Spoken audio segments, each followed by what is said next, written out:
Welcome to Game Film, where we dive deep into the minds of advisors and industry leaders. In each episode, we uncover the stories behind their victories and achievements, offering you invaluable insights and lessons to help you grow and succeed. So, sit back, relax, and let's roll the film. Hello, everybody. This is Dr. Jordan Hutchison, and today on Game Film, I have Justin Fitzpatrick joining us. How's it going, Justin? Great, Jordan. Thanks for having me on. Yeah, I'm excited for this conversation because I have been a fan of what you have built, the technology you've built, for quite a few years now, and I've watched it evolve over time, just really changing the way that you guys see financial planning, the way that you're in the industry and how you bring yourself and how your product is a little different and it's very niche focused, but it's also broad at the same time. And so it's unique. And so that's why I'm excited about the conversation, because I know our advisors have been a big fan of the product and I love seeing all the new developments. So let's go ahead and jump right in. So the first question that I always like to start off our conversation is just to add a little color for some people to see who Justin actually is. And so, what would your walkout or come out song be if you were going on stage, which you do a lot of speaking, but like if you were going on stage or if you were an athlete, what would be that song that you came out to? You know, I was thinking about this one. It's an awesome question because it makes me think about like an alternate life where like I'm actually doing that. Um, and I was talking to my kids about it, and they came up with one. It's their favorite song right now, which is AC/DC TNT. Ideally, it would be my she just turned 4. My 4-year-old daughter who sings it in the back seat, which is pretty hilarious to hear a little kid talking about I'm TNT, I'm dynamite. But yeah, it's a good hype song. It is. I mean, AC/DC is always a classic with just any like trying to get you in the right mindset for that. Like, and it's asking this question, it's fun because some people love the like, I want something that's going to make calm me out and like just get me really focused. Some people want to just go up.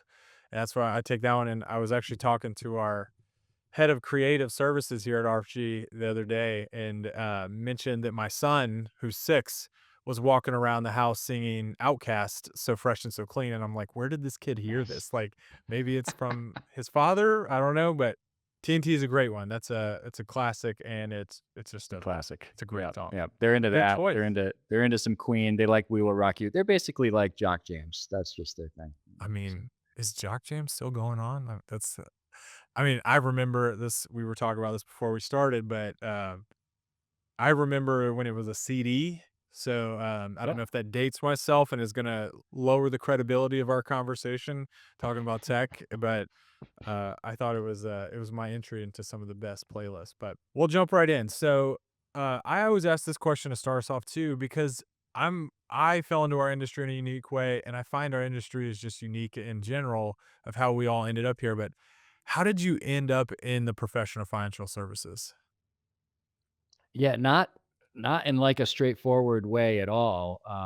So I was an academic before getting into financial services. So I did a PhD at MIT. Going into that, I thought I would be an academic for life. I mean, most people don't do a PhD if they don't think that. Right. You know, I think we probably have similar backgrounds there since we both ended up in more in practice. Um, but I just realized I didn't really want to be a pure academic my whole life. I love learning new things, and I'd done a little bit of finance, in school, and I always thought like, well, that's like a deep area, an area where you can go a long time and really like always be learning. Right. Which is what that's what I like the most about financial services, especially financial planning, is there's just like so much going on, and it really matters. So I ended up leaving academia and just got a full on the job training. And whatever it is, probably getting close to 20 years later, still feel like I'm doing that every day. Well, no, it's the entryway into it is so unique, and I mean, I think the academic side gave you such a good background of it because the product you guys have built is very unique. And so like it's so grounded in I always call it like the like that the core like planner world where Kitsis would call like the advisors. Like they are so passionate about the product that you've built because the way that you're looking at it. So that academic piece gave you a good foundation of like, hey, we've got to make this thing legit, not just a really cool sales tool for our advisors. But Yeah. I mean, that's where it definitely started. Like, that's where it started was we wanted we were actually probably a little too nerdy to begin with, but like we wanted it to be legit. Like, if you press on this thing, it is the best we can possibly do. The challenge is you actually have to make it like usable and impact people's lives. well, I think that the industry is moving more towards that direction of like the hardcore planner because even this is like there's the financial planning and tech side of my brain, and then there's the like behavioral side. And um I think that so many advisors are coming into this industry trained how to be a good financial planner. Like with you and I have seen the CFP curriculum join the universities. Like I remember when I was getting my graduate work in financial planning at University of Alabama, we were a pilot program for the CFP. Like it wasn't, they were still trying to figure out everything because we were one of the first to just be like, hey, this might be a thing. And now, Georgia and Kansas State and Texas Tech have built like powerhouse institutions to pump out these. And also, all these universities all over the country are creating them. So I think that the fact that they did have that nerdy feel to it is probably a warm welcome to the advisors coming in because historically, it was, I mean, this is kind of how I joined it because I was right there at the cusp. You were a salesperson. Like they were like, all right, here's your business card, Pastor 766. Like go on your way and get some clients. So I like the baseline of the nerdiest. So no judgment here.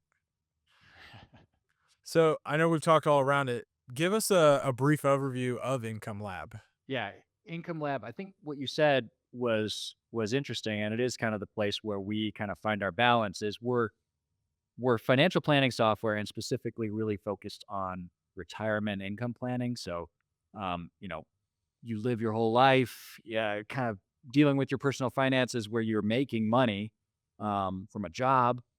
What are you gonna do when you're living on your own resources? And that's, such a huge question for people. It's really disorienting for people.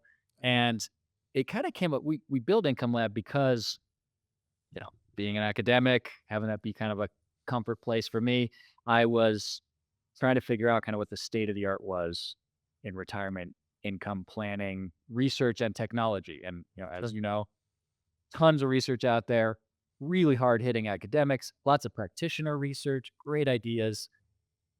Not everybody agrees on everything, but what we found was that really there was no way to really do and scale and deliver the best ideas to like people like my parents. Right. Um, and so we're trying to bridge the gap between kind of those best ideas and actually being able to put them into practice, specifically focused on retirement. Now, if you say, well, what's your niche? What's retirement? Well, I mean, that's like probably 70, 80% of people, 90% of what they are doing in financial planning.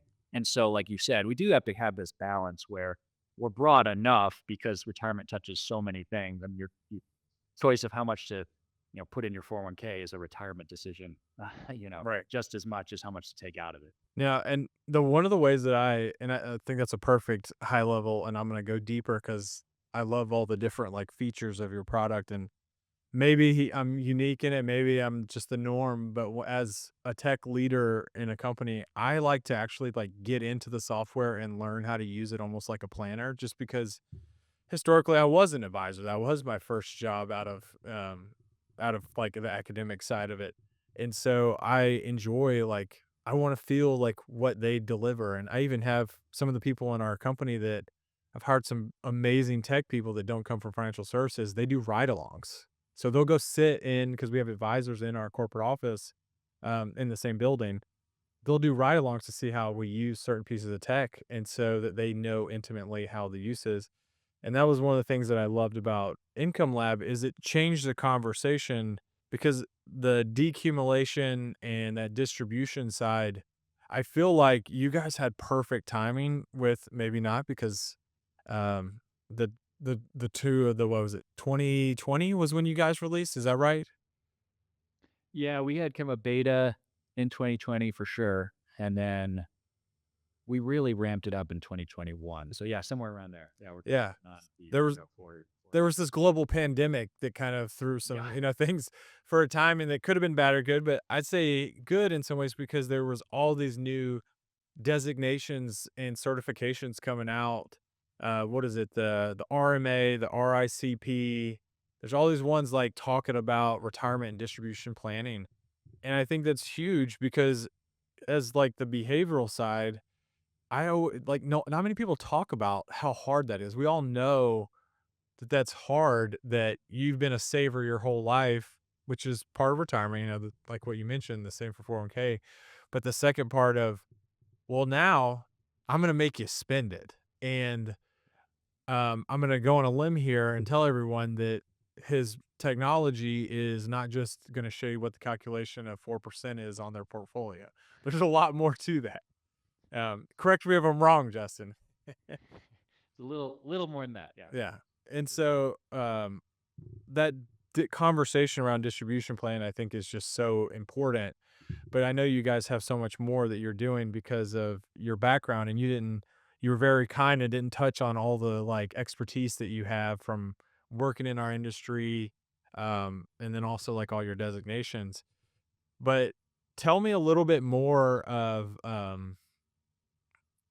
the like features and things that you guys are releasing. So I know for like one of them Yeah. was you got Life Hub, the annuity. So I'll let you take it. Give me a Yeah. rundown of some of the features because I love them and I don't want this to just be me singing your praises. So go ahead. Well, I mean, I appreciate it. Uh, yeah, I mean, I'd say I would start with kind of the core question that you're asking with Income Lab is when it comes to retirement is what can I afford to spend? And I know that sounds super simple, but like when we were building this, we talked to advisors and said, what's the normal conversation like with clients who are, at or near retirement?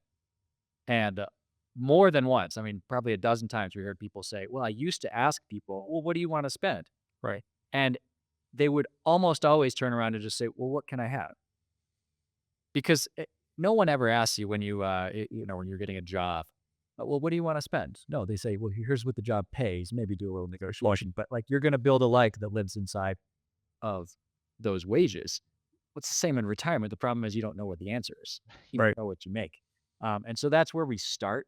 And then there's a massive shift away from kind of static planning or producing something that, it's basically a map that someone could go follow for their whole life without an advisor by their side. So that's not how we treat it. We treat it as here's what we're going to do today. And we have guardrails built in that say, hey, if things are better than expected, I'm going to let you know. I'm going to let you know you're eligible for more. You can, you know, uh, remodel the bathroom or take that trip or whatever. And if it's worse than expected, we've got clearly defined what we would do in that situation. We'd tighten the belt, we'd make some changes. Right. And just that, having things clear for you in dollar terms, by the way, so there's no percentages, there's no probability of success, there's no failure. That those does wonders to address what you were talking about is like you know, you've really built your savings muscles and totally atrophied your spending muscles. Like you don't know what to do. And so you need somebody to really give you permission to live your life. Most people I find are not all that interested in being like in the weeds on finances. They just want somebody to say, hey, here's the life you can live. Right. Go do it. I'll let you know when you need to make a change. So that is one of the cores of Income Lab. It goes way deeper into, I mean, you mentioned annuities, right? Make sure that you're correctly seeing the effect of all sorts of resources in your life, not just portfolio. Right. Obviously, portfolio is a huge deal, but when you take Social Security, pensions, annuities, as you said, we do stress testing in a really cool way that has never been done before, where you take a plan and you say, well, what if you lived this plan, but instead of whatever's coming in front of us, you lived through the global financial crisis or dot-com bubble, stagflation. And we don't just, hit it with a 40% knock in the stock market. We actually like walk you through month by month exactly what would happen, when you would have made a change, when you would have recovered. And again, that does just wonders for people who can say, wait a second, I remember 2008, Right. 2009. I know what I felt like. You're telling me I would have had to trim $500 per month, and then 4 years later, I'd have been actually back above plan? No problem. Or some plans wouldn't have had to make any change. Right. That's such a permission to live thing. It's amazing. I mean, we get these anecdotes all the time from advisors about how people see that stuff and they've been reluctant to retire, and then they say, fine, oh yeah, I can do that. Let's do it. Well, and that's one of the things that that stood out to me so much with your technology is there was so much undertone of like how we should be talking to clients because whenever I see a piece of technology and it might look beautiful, it might offer all these things, but if you're making the conversation harder, it's not going to work because the conversation already is difficult. If you look at our literacy numbers and even asking people how to explain like how a mortgage works or what their 401k is. I mean, I don't know how many times that when I like early in my career, when I had first started out as an advisor, I had so many friends just be like, "Hey, you're an advisor, man. Can you help me with this 401k thing?" Like, I don't really even know what it does. I mean, I know that we're offering, and I even taught some of those classes at Alabama, Personal Finance 204. I had that classroom, 130 students, 3 classes. Like, did any of them take it though? And like, be able to regurgitate it? Maybe. I mean, we'll see one day. But the thought of like how you're actually changing the conversation, that one like was so like loud to me when because you mentioned it as dynamic planning and how you're not talking Monte Carlo like, oh hey, you're an 85% success rate. Well, what in the hell does that mean? Like that's you're adding now a percentage to somebody, and you mentioned it in the statement, like we're gonna do real numbers, not percentages. Anyone that wants to listen to another RFG podcast, The Human Side of Money, and you'll hear about how difficult humans are with percentages. Like that's why you should always convert it back and forth. And so I love that because I feel like there's just so much intentionality to what you guys are building because that dynamic planning for me too, like even when talking about the product, like, all right, so you're telling me that I'll have to spend $250 less during this financial crisis or this issue that we had in the market. I mean, I can make that work. Like, okay, there's, eating out or Uber Eats or something. I might need to cut that back a little Right. bit and I can make that work. But if you were like, oh, we need to do so and so percent, and I'm like, okay, like that's not tangible like information for me. And I feel like so many people want that information that makes sense to them. But keep going. I cut you off on there Well, I because mean, that's just such a huge part of your platform, and I think it's so valuable that I wanted to double click on it. it is, and what you show to clients, or how you talk to them, they're going to interpret that as you saying, this is what you should pay attention to. And everything related to it, everything you feel, that's appropriate, right? Because you have choices. I like to say nobody ever goes to a financial advisor and says, Jordan, I came here and I really want to know my probability of success. Like that's never even crossed their mind. That even that concept that there could be such a thing as probability of success. Nobody wants that.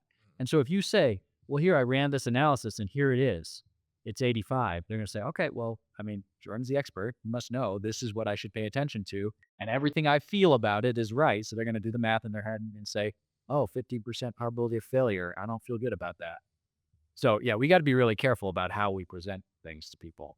But the other thing you said, which I've been really impressed by through this journey, is like pretty basic stuff is really valuable to clients. So, you mentioned the class at Alabama. Like most people don't come to this, super complicated area understanding almost any of it. So even things like we have this thing called LifeHub, which is a mind map that just shows how all the pieces of your plan fit together.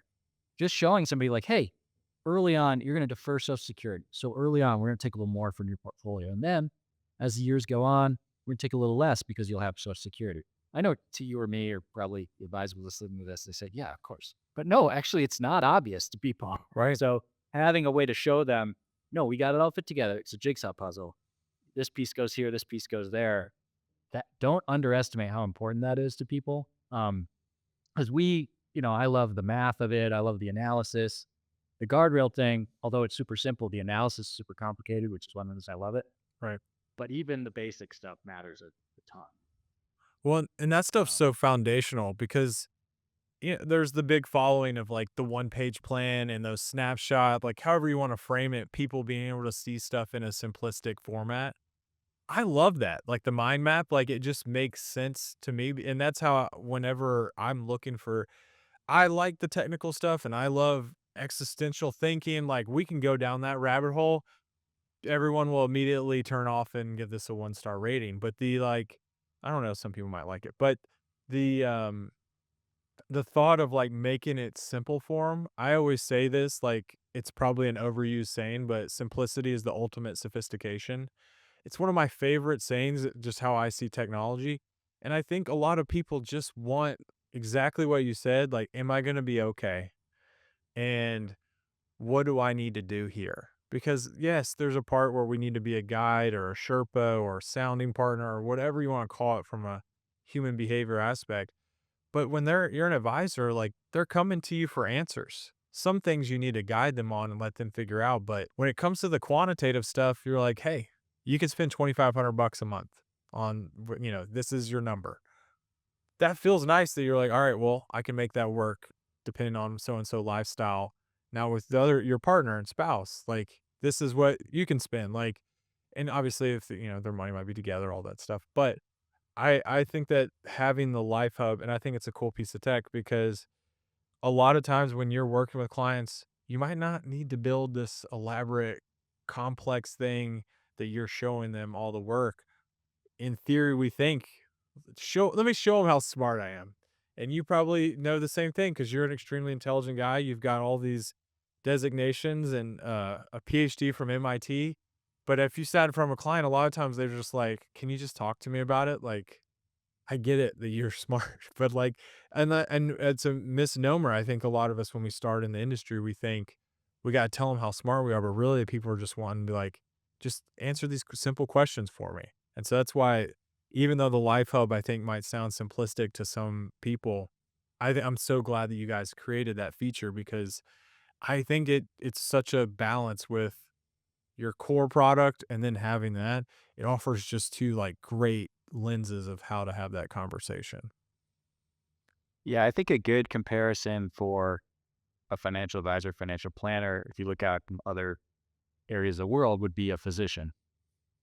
Because, you're kind of the place someone goes for specialized advice and so on. And really, like, I don't really want my physician to, like, I don't know, tell me how an MRI works or that just no, just tell me what to do, right? Give me my options. Right, we'll have discussion.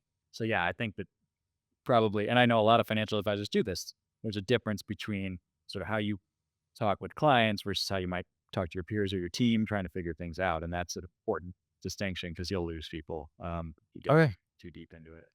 Well, you'll glaze though when those eyes start to glaze over because they're like, all right, well, this might sound all nice, but the other two advisors that I'm interviewing for to who am I going to trust with all this stuff?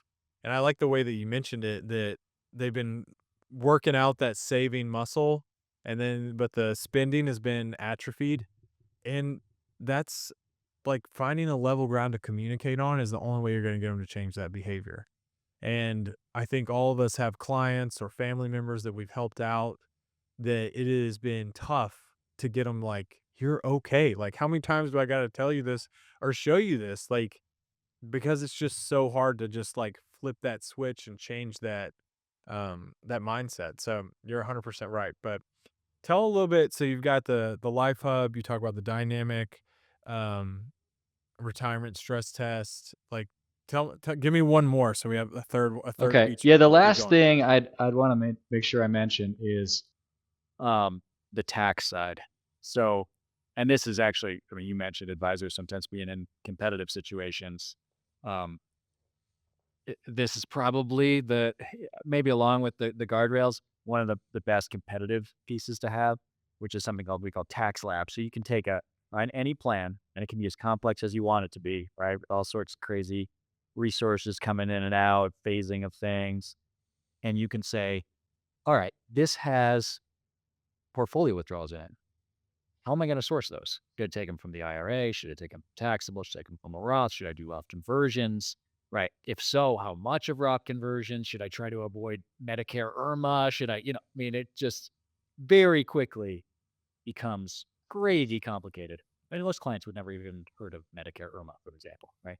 Yeah. And so what we did is we said, all right, let's just take a plan and show you all the ways, all the reasonable ways you could do that, the phasing of withdrawals and so on, and just give you some ways to choose between them. And typically, you'll see kind of a little band you know, of goodness, and where it says, hey, you know what?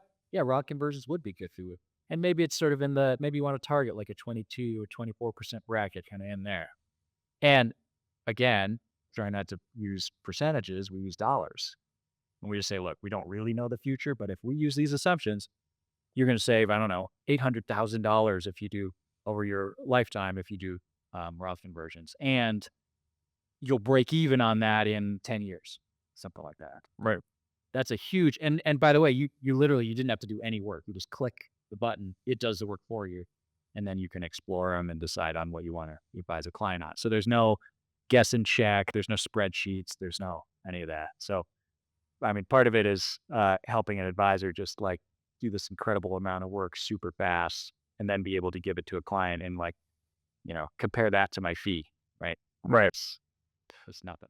Well, and that takes us down like a whole nother path that I was actually, before I came in here, was talking to one of our advisors that specializes in the tax world. And that's really like, he even does some of his clients' tax returns and things like that. And so I was talking to him about just the importance of like having the tax knowledge. You will win so many clients. And this guy, he is growing like crazy. He was telling me that he's growing almost $2 million in assets a month. And I'm like, man, like what are you doing? How can I replicate this? Like, what tech are you using? Like, what are you doing? Some kind of biz dev tool? Like, where are you getting this? And he's like, honestly, it's just the way I do my business. They just keep referring their friends, or they'll mention something because I'm looking at the full picture. And so that, I feel like the tax like lab piece is so big because it offers so much of that conversation that I don't even think clients even know that they're missing out on. Like, it's almost like you don't know how great it is to have that like high quality advisor until you've had that experience, and you're like, "Oh my God. Like, why have I been working with this guy? Like, what's going on there?" And I think that I have a higher thought, which for another day, that I think a lot of like the tax planning is going to be merged with the financial advisor role. The technology is going to help advisors. It's almost because the talent issues in both industries, that it's going to become something that all advisors are going to be able to do, because with technology, they can encompass financial planning, the estate planning, the tax piece, and they'll be able to do all those. We can save the future conversation for in a few minutes, but I love that, because I do think that that's a huge thing that a lot of people don't even know that they're missing out on. So it's a great one. I think that, so Life Hub, the dynamicness of it, and then the tax lab, those are huge. And the thing is I know you guys just released the annuity planning, because I feel like a lot of technology doesn't do a good job in that space. And you have some background in that world that you really know how those things work. So I'm giving a little plug there for that one. So, because even in the industry now, it's, in my side, like I see so many advisors dropping their seven and being able to do annuity business still with that structure, with like an RIA, like structured product there, that it's still, annuities have a place. And I think they're still good planning tools, but they're just tend sometimes to be oversold. But I think that there is a place for them. So I love that you guys have built that. And give me like the 1 to 2 minute on that one, because I know that I've had a couple advisors asking about it. So that's why I wanted to bring that one up Yeah. too. I mean, we always, if we're going to do something, we always want to do it really, really well and do it in a way that's never been done before. Like we're not really big into kind of just copying stuff. And like you said, it's not like there's a lot of great, um, you know, financial planning tools that really incorporate annuities well. So what we wanted to say was, well, like I started this conversation with, we're focused on what can I spend, what would change that? What could my experience of retirement spending be like? Right? Is it going to be choppy? Could I make it smooth and so on?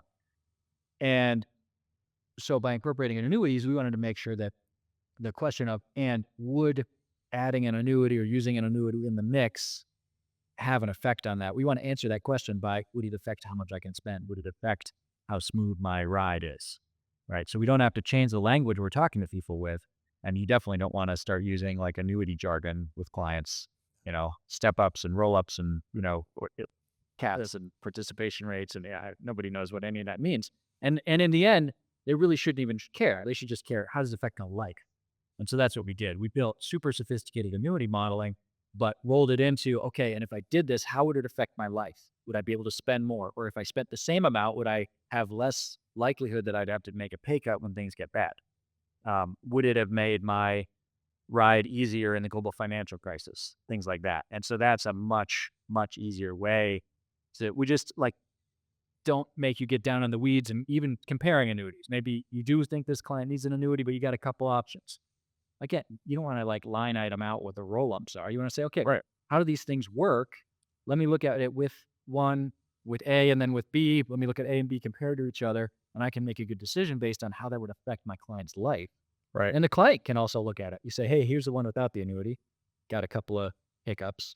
Here's the one with it. It would have smoothed things out. That's why I'm talking about this with you.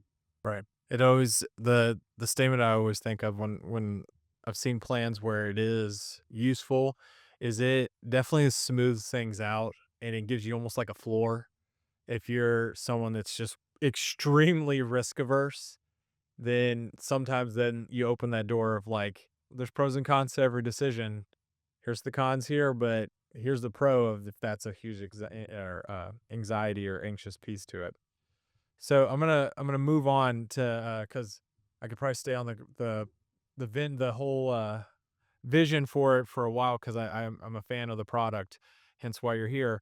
But I was curious, what's is there anything on the roadmap, or do you see something in the future of our industry that you feel like you guys are gonna want to jump in because you've added some features that I think are just so unique. What's the next step for Income Lab? Yeah, I mean, it's a great question. I want to keep the cards a little close to my chest, but And you we don't have we to definitely are disclose anything too big. I know. um, definitely our personality as a company and as a kind of product strategy is innovation. Like our goal is never to stop. We just will keep going, keep doing whatever the most valuable things would be for the advisors who use our software. Right. So we're really focused on a couple of things that we've already talked about today. What's the client experience of retirement when being guided by by their advisor? And how can advisors better engage with clients um, on that journey? Because I mean, I really think retirement planning it's just a great place to be for an advisor because it's you can add so much value to somebody's life. People's situations really are different. So the concept that there's a rule of thumb, it's just you mentioned the 4% rule. It's like out the window. There are no rules of thumb that really could be implemented on somebody with somebody's life. So our goal is really to kind of grow from what we are. We're not like going to suddenly just bolt on some kind of unrelated piece of financial planning. That's not our goal. But given what we are and given how people use us today, how can we expand it to do more for advisors, make them more efficient, make their engagement with clients better, more fulfilling, I love it. help their clients live a better life. So I know that's incredibly high level, but in the next, I'd say like 3 or 4 months, you're going to see some pretty fun stuff that we're working on. Unfortunately can't disclose right now, Yeah. but it's going to be great. No, that's exciting. I'm excited to look forward because I love the undertones of like the quantitative and what historically has always been the qualitative piece. There's so much purpose to what you guys are building. So I will wait. I will be patient. I will probably bother you and your co-founder Johnny a bunch about it, but I look forward to seeing it. As we start to try to wrap up here on it, because I know I could chat for a while on it because I'm very curious now. I feel like I'm gonna have to turn the mic off and then get some inside scoop. But you've got a lot of experience in scaling a company. I always hear amazing feedback from people that use your products. What's one nugget that you could leave for, someone starting a company like a fintech person, or I even frame advisors when they leave and start their own firm, they're an entrepreneur themselves. So like, is there some like a nugget you would give as you've been a leader in your company that you'd leave with them? That's a really good question and great point about, advisors. We're working with entrepreneurs every day. Yeah. Yeah. I was trying to think back to, one thing I definitely would say now is, um, like, no one is ever gonna believe in you like you believe in yourself. No one, like, what you're doing is never gonna be as important to somebody else as it is to you. So, like, just know that. Like, your journey is not gonna probably be everyone around you is just like, "Yeah, this is the best thing ever." Like, you're gonna have to go through some times where you're the only one who believes it. But it's gonna work. Like, Right. if you keep, keep believing it. It's just, because you have this whole vision in your head, right? And then you have to communicate it to people, and at first, you probably don't do a good job of it. Yeah. I know I didn't, right? And so some of you hear it and you walk out of a meeting and think, why are they not totally jazzed about what I just told them? Right. Well, that's why. So, just keep like repeat and don't give up. Like, keep working on it. We're always trying to think like, how could we say this better? How, when we fail, what did we do wrong there? How did we not communicate it right? Um, I, yeah, lo- I perseverance is probably the biggest part. Yeah, I love it. I love that because here, one of my favorite thing like values at RFG that Shannon and I talk about all the time is iterate to excellence. Because like we always are trying to make it like when you said make it better, and we think this makes complete sense to me. Like why is the industry structured like this? Why aren't they putting the org chart like this? Or why is this? And I'm like, this makes sense. And then people are like, all right, but why? And I'm like, trust me, it's gonna work. We just gotta do it. Like action, execute. Come on. So I'm right there with you, but I think that's a great nugget too, because I think that your story resonates so much with people, like especially if you're with all these people that are defining a niche that they work in. And I've heard some of the wildest niche like markets. Um, and it was actually one of the first times when I was at a conference and I heard you speak. It was actually at the XYPN Live. You were on stage talking about about Income Lab, and there's just so many different like niche markets. Like when you said retirement, but this like your product would fit for so many people. Even though, like you mentioned earlier, retirement's a huge thing. So I love it. Last, I got two questions I want to close out on, but the last one that I'll say is and to flip the question is, what is the worst advice someone has given you? So instead of the best advice, what is the worst advice? So almost like an anti-goal. Huh. Well, I would say, man, I don't have tons of people offering me lots of advice, but well, I would take this as advice. We get questions or not questions. We get suggestions all the time to do things that aren't quite in our lane. And I have never regretted staying focused. Yeah. Like they can be really um attractive. You go like, oh, that does sound that market. Oh, you're right. Yeah, that does sound like a good market. And then you realize like you know nothing about it. And you'd have to hire like a whole extra team to do it and it would be distracting from your core mission and all that Right. stuff. So I'd say, yeah, any kind of advice that's like don't focus. Ignore that. Yeah. Well, I mean, that's great advice for the prior question too. Like if you've got an entrepreneur, if it's a product or if you're an advisor, stay focused on what you want, like the group you want to work in or the product you want to build. Don't be the jack of all trades because you're going to be the master of none. And I think that's why, like, even I'm a believer too that like you don't have to have this super defined niche market you work with, but you probably have a vocation or personality type that's drawn to you. Because I mean, if you're like we mentioned earlier, this is exactly how I am as a client, even though I'm on the financial planning like realm. I want to delegate it to somebody. Like, just take one big thing off my plate and let me trust you with it. That's a personality type I think that a lot of people will work with. So I love that. Absolutely. Last thing is easy one. Tell the advisors and people how to find you, Justin. Oh, yeah, that's easy. IncomeLab.io is our website. Uh, Anything I do is going to show up there. You can sign up for, we'll send you emails to update you on, I write a lot for like the Kitsis blog. I do a couple webinars a month usually. So you'll find all that stuff there. We also just launched an Income Lab community, which is just community.incomelab.io, or you can link to it through there. If you're kind of curious, even if you're not an Income Lab user, you can get out there and interact with other, advisors who use Income Lab, ask questions, that kind of thing.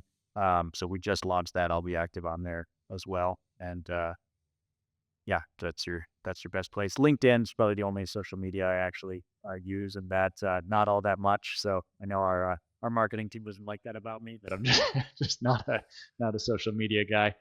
Well, it's good. I'm excited to be partnered with you guys. I think you guys have a great product and vision. So thanks for joining me on Game Film today, Justin. I appreciate it.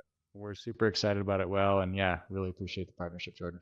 Thank you for listening to the Game Film Podcast. Click the follow button to become notified when new episodes become available. Visit our website at www.rfgadvisory.com. Content here is for illustrative purposes and general information only. It's not legal, tax, or individualized financial advice, nor is it a recommendation to buy, sell, or hold any specific security or engage in any specific trading strategy. Information here may be provided in part by third-party sources. These sources are generally deemed to be reliable. However, neither our guests nor RFG Advisory guarantee the accuracy of third-party sources. The views expressed here are those of our guests. They do not necessarily represent those of RFG Advisory, its employees, or its clients. This commentary should not be regarded as a description of advisory services provided by RFG Advisory or performance returns of any client. The views reflected in the commentary are subject to change at any time without notice. Securities offered by registered representatives of private client services. Member FINRA SIPC. Advisory services offered by investment advisory representatives of RFG Advisory, LLC, RFG Advisory, or RFG, a registered investment advisor.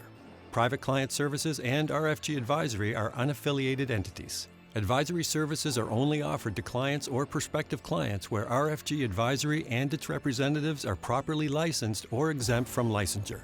No advisory services may be rendered by RFG Advisory unless a client agreement is in place. RFG Advisory is an SEC registered investment advisor. SEC registration does not constitute an endorsement of RFG by the Commission, nor does it indicate that RFG or any associated investment advisory representative has attained a particular level of skill or ability.